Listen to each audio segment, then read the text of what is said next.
communication bi ñu ngi koy def ci réseaux sociaux yi tey jii yaa ngi may wax conférence de presse ay tarsal ñëpp seetaan nañ ko li xew ñëpp lañ koy xam les Sénégalais sont hyper informés bu njëkk ñun ay tract lañ doon bind raamu papier la ñuy jël di jël ay marqueur di bind dem di taf ci mur yi te bu ñuy taf ci mur yi waa kër Khalifa Sall yi ak Bamba Fall ñooñu doon koñ di xeex ak ñun ak dem si yàlla Pape Babacar Mbaye affaire yi dafa metti woon campagne d'affichage sax da ngay corps à corps xeex ñoom dañu amoon ay tonton makul ay nervi ñoom ñu ngi ci PS waaw ba léegi ñu ngi ci PS sax dafa am ñaari banqaas rek taxawu banqaasu PS la dañu amoon ay tonton makul yu ñu doon solal tenue ñoom seen nervi dañu doon sol tenue am ay calo yu marron di ñu attaqué mais méthode de communication boobu la ñu amoon loolu la ñuy wax tract wala affichage soit nga bind ko di ko sànni ci mbedd mi wala guddi et puis guddi ngay ñemee affiché parce que bëccëg bu affiché c'est un problème voilà donc ñun amuñu woon on n'avait pas ça comprendre mais malgré tout amoon nañu ay acquis mais fi mu nekk nii les gosses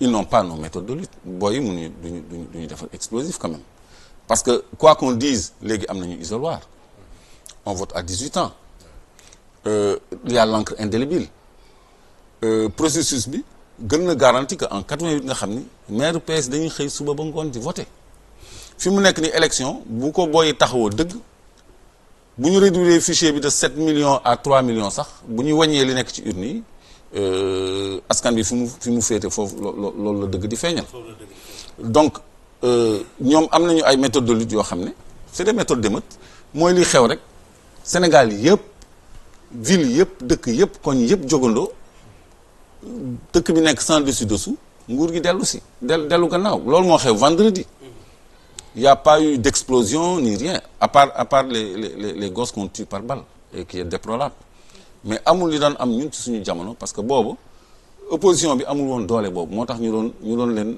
doolelee loolu te ñoom seen leader yi yëpp dañ leen téye woon ci kaso bi on était obligé d'être radical voilà alors xam naa ne Abdou passé bi bëggoon nañ ci gën a xóot sax mais xam naa ne mais su ma comprendre bu baax nga baal ma ci kàddu yi su fekkee wax naa un passé un peu qui faisait un peu trembler ndax loolu mooy wax Djibi man aw ma tabu dis ce que tu veux d'accord parce que c'est l'histoire contemporaine du Sénégal c'est ça parce que il faut que téléspectateurs yeeg internautes yi ñëpp xam ko donc un passé buy un peu buy def buy trembler ñenn ñi nga xam te ne ni fekkuñu woon année boobu parce que ñun gis nañu même bu fekkente ne bi ñu koy dund sax ay xale yu ndaw lañu mais gëstu nañu liir nañu yenn yi xam nañu nu mu demee moo tax sànq may tudd sax ay tur selon li ñu gëstu mais loolu kon xëy na moo tax nga jàpp position bi nga nekkee ne tey jii outre na nga ko daan doxee fii ñu toll ci réew mi da nga war a indi benn discours boo xamante ne ni buy apaiser la situation la.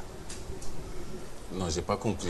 ni ma ko waxee c'est simple mooy su fekkente ne da nga dund benn passé boo xamante ne nii bu doon trembler les gens ci ni koy dégg di jamono ji ma ne xam nga bu njëkk yaa ngi woon acteur nga woon nekkoon ci biir di ko créer comme ni nga koy waxee ay bomb ak ñoomi seen tey ji ñuy sikkal ay yenn ci ay xale def na ñoom defuñu mais ñuy wax ay cocktail molotov yow ñu doon xaar di position ba nga nekkoon bu passé ba nga indiwaat ko mais bi yoon yaa ngi ñëw ci beneen posture boo xamante ne ni c'est joxe discours yoo xamante ne day apaiser ma ne li nga dundoon xëy na est-ce que loolu moom moo tax at mi ñu nekk nii ñuy dund crise bu mel nii yow nga ñëw indi beneen position quoi. c'est-à-dire xam nga 88 ak léegi c'est beaucoup d'années hein. Oui.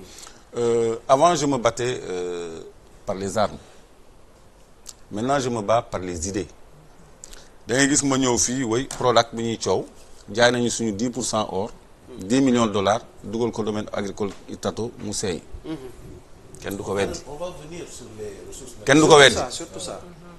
kenn du ma porter plainte kenn du ma yóbbu fenn lépp loo xam ne nguur gi def na ko lu ma war a dénoncer dama koy dénoncer lépp lu ma war a alerter dama koy alerter lépp lu ma war a indil opinion bi comme information dem leen koy indil comme information mu nekk lu leer lu tegu ci dëgg moo tax sama mouvement tudd Claire Vision sant gindi askan bi gindeeku ci lépp li nga xam ni dafa lënt wala dafa lëndëm même les sujets les plus tabous même affaire u jamaa bi nga xam ne moom la ñu tëjee maître Moussa Diop moi j'ai confirmé que Aly Ngouille Ndiaye a signé des permis de recherche de jamaa dont un boo xam ne benn société buy jaay ay ordinateur ak ay téléphone portable neuf et occasion mais la ko signé bu tudd Sali Software and Hardware bu nekk fii Médina jox ko lu ëpp région de Dakar ci superficie contractuelle pour mu seetlu tuuti comme Diama.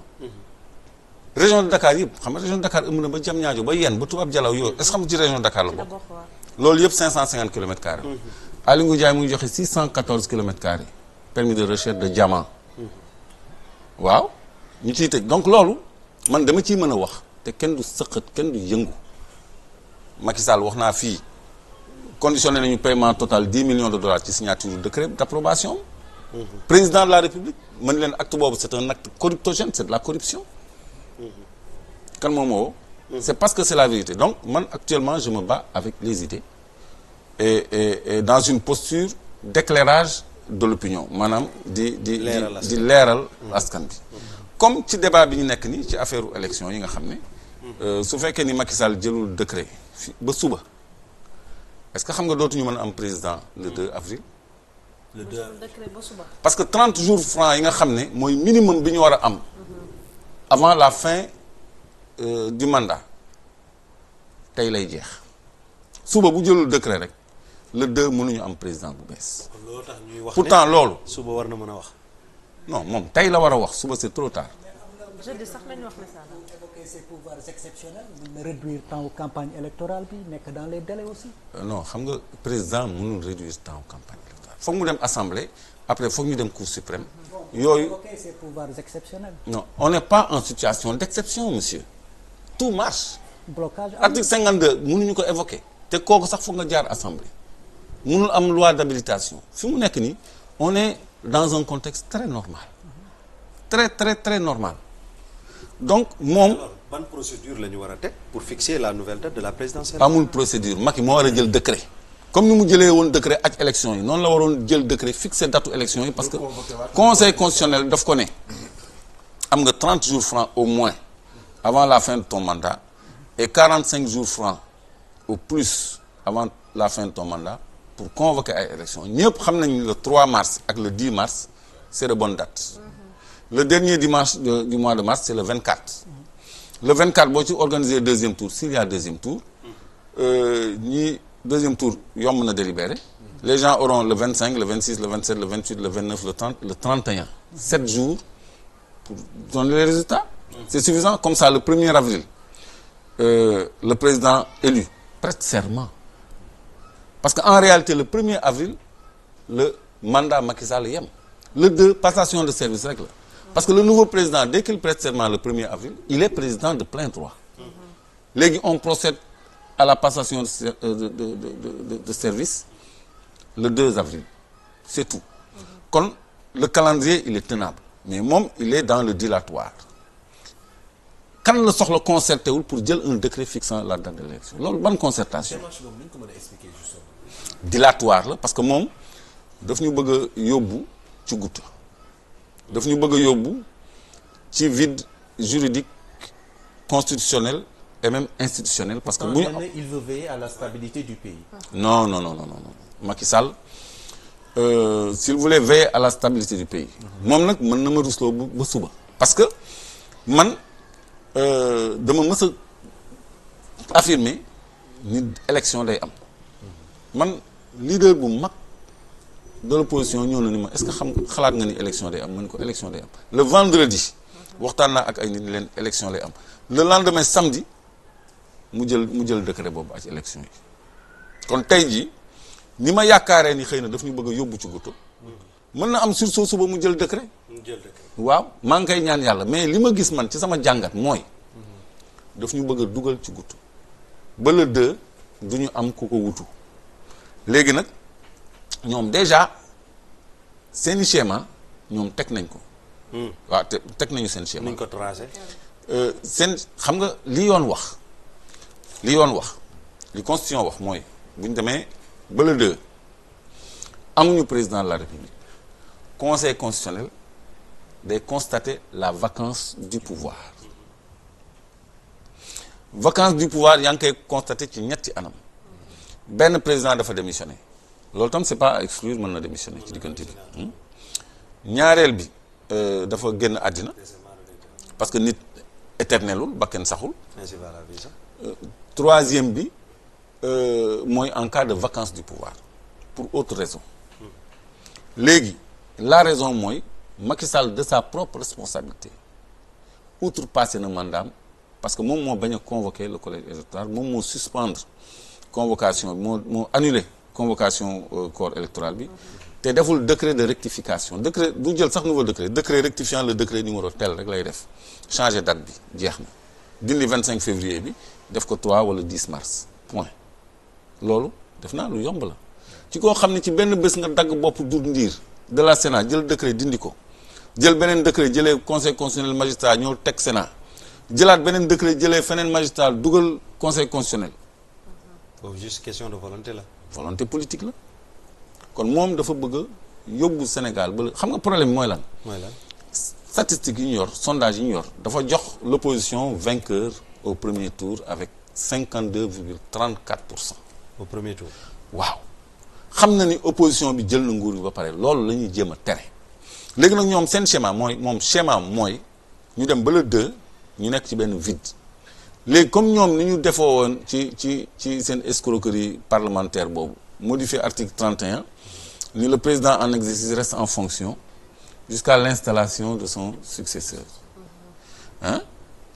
loolu dalay won ni ñoom bëgg nañu prolonger mandat Macky Sall parce que disposition boobu moom la conseil constitutionnel dàq ni loolu boo ko defee da ngay laal article 27 bi ni la durée du mandat est de 5 ans da ngay laal article 103 bi ni durée du mandat bi ça ne peut faire l'objet d'aucune modification donc loolu moo tax ñu dàq ko mais day traduire volonté ñi nga xam ne ñoo dugal loolu maintenir Macky Sall au-delà de ça donc ñoom loolu mooy seen schéma premier léegi nag ubbiwaat jeu politique bi donc avant may àgg foofu bu ñu constater la vacance du pouvoir constitution bi li mu prévoir mooy président assemblée nationale jël intérim bi mu am 60 jours au moins et 90 jours au plus pour organiser ay élections kon président assemblée nationale même bu jëlee pouvoir bi le 2 ñetti weer lañ ko may pour mu organiser ay élections libres et démocratiques ñetti weer kon lu muy yàgg ñetti weer la ñuy xaaraat avril mai juin waaw balaa juillet ñu am président bu bees muy taw ak muy mënti xew c'est le calendrier c'est la constitution mais loolu doyul président Macky Sall parce que même loolu bu ñu ko defee opposition bi mooy moomewaat vent moom il veut confisquer le pouvoir en se maintenant au pouvoir au-delà du 2 avril te du jox Mame Diop intérim bi. loolu lan la mën a nekk exactement. mais jalgati parce que li ñuy def moom li muy def lan moo ci tegu ci yoon. mais Clédor avec la pression internationale. décision bi mu jëloon pour abroger le décret. convoquant le code électoral. impact bi mu am sur le marché financier. les investisseurs si hésitation yi ñu nekk. à l'endroit du Sénégal. yaakaar nga ne loolu yëpp dina ko mën na. oui. parce que la présidence aussi génne na communiqué. wax ne voilà la présidence prend acte de tout ça te fas yéene nañu wàccoog li nga xam ne ni. conseil constitutionnel dogal na ko mais aussi démb ak tey am na ay concertation mu ngi concerté wu ak ay acteurs politiques. en vue de fixer une date. te aussi am na beneen négociation ñu tuddee ko négociation dialogue Khalifa Sall nee na deal entre Ousmane Sonko ak le président Macky Sall. peut-être yooyu yëpp aussi ay signes la yuy wane ne saa waay am na nekk na ci les bonnes dispositions pour rendre le pouvoir fixer benn date daal di mbir yi féete boor. mais non yooyu yëpp. mais non man gisee communiqué présidence concertation. négociation entre Macky et Sonko. léegi communiqué bi lenn rek nga ciy retenir. moom pare na organiser les élections dans les meilleurs délais. conformément à la recommandation du conseil constitutionnel. les meilleurs délais c'est quand. c'est quand les meilleurs délais. Zeyna c'est quand les meilleurs délais. les meilleurs délais. Ouais. kenn xamu ko après concertation. kenn xamu ko. kenn xamu ko de. yaa ngi naan les meilleurs délais. non loolu sama xalaat la mais moom. loolu daf ko ubbi rek. c'est de l'escroquerie politique. parce que même conseil constitutionnel li mu def c'est un manque de courage parce que mënoon na imposer un cadrage temporel au président de la République. parce que ñenn ñi ngi laaj est-ce que cëram la. non cadrage temporel parce que xaw na ko esquisser ci considérant 16 bi boo ko lire si tu as le texte da nga koy xool parce que dafa def entre guillemets 30 jours francs à 45 jours francs avant la fin de son mandat la war a organiser élection loolu indication la mais waroon na gën a précis te zone d'ombre la ñu dugal. voilà dafa jox Macky carte gi on a donné la main à Macky Sall waaw qui fait ce qu'il veut donc moom bu fekkoon ni comme Bissane le dit dafa bëgg a jëfee recommandation conseil constitutionnel day jël décret rek xam nga pour nga jël décret soxlul concertation léegi boo jëlee décret ba pare nag. mais Clédor yow yaa ma gën a xam sa gars yi. sama gars yi ñooy ñan. sa gars yi mooy les opposants l'opposition. bu jëlee date unilatéralement ñu kiiwaat non et cetera. attends je vais vous expliquer gis nga waxtaan yi. li ci ëpp solo. affaire xaalis la rek.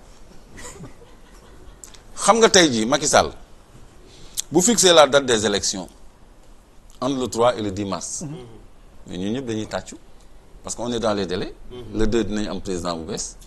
mais c'est pas suffisant parce que am na benn incidence financière boo xam ne moom moo ko créé parce que ñoom Khalifa Sall defal nañu seen t-shirt def ci le 25 février jël nañu seen affiche def ci le 25 février tiré nañu bulletin yi def ci le 25 février donc yooyu kan moo koy perte am na ñoo xam ne jot nañu loué ay oto am na ñu commencé delloo sax oto yi ñu loué woon ci parking yi donc charge financière yooyu day laaj ay compensation loolu mooy waxtaan bii comprendre nga ci ñi nga xam ne jot nañu dugal seen xaalis parce que loolu moom moo leen porter préjudice boobu te ñooñu war a campagner encore donc loolu bu fekkee ni dans les délais la day joxe xaalis mais léegi bu fekkee ni dafa génn le 2 nag léegi day doon beneen affaire parce que dañuy ubbiwaat le jeu électoral te am na ñoo xam ne rëccoon nañu ba pare xam nga Bassirou moom du rëccaat parce que bi yoon gars yi moom dinañ ko lijjanti ba du jàll comprendre nga ah fexe ba jugé ko. non duñ ko jugé sax dañ koy kale ci parrainage lañ ko naroon jàppe loolu mooy nekk questionnement bi est-ce que processus bi dañ koy reprendre wala même les mêmes candidats les 19 yi nga xam ne le conseil constitutionnel vient de sortir un note de communiqué. dañ koy maintenir c'est ça le problème. xam nga normalement. dañu war a tenir élection bi ci intervalle de temps bi ñu am ci biir mois de mars bi. mais bu fekkee ni dafa génn mois de mars bi wala. ñu am intérimu président de l'Assemblée nationale loolu dañuy tëggaat élection bi ba noppi loolu day indi yeneen injustice parce que ñi nga xam ne jàlloon nañu ba pare mën nañ leen ci téye ñi nga xam ne jàlluñu woon mën nañ leen ci delloo comme Karim Wade donc Amadou Ba comme Amadou Ba na def attention de. na def attention de bu ñu dàqee élection yi baaxul ci moom foofu laa mën a yem. au-delà de 2. bu ñu dàqee élection yi bu ñu reporté élection yi baaxul ci Amadou Ba. foofu laa mën a yem. pour moom joxaat chance boppam. nekkaat loolu candidat au partem ou coalition. loolu du dara par rapport ak li may junj loolu du dara loolu c'est que politique. loo bëgg a wax les gens attendent. mais waxal loolu lañ bëgg a xam. ñaareelu article bu génn sànq. muy wax la même chose li nga wax. moi j'ai dit quoi j'ai rien dit. ah da nga ne. Zeyna bàyyi ko mu wax na wax. non da nga ne wax moom na wax. bul nangu wax de moom na wax. wax moom moo war a wax yow war a wax. mais junj doyul borom xel tout le temps. donc li nga junj nii xaw nañ ko non comprendre. je veux mais ñi dire en seetaan tout cas comprendre il est exposé il est très exposé parce que moom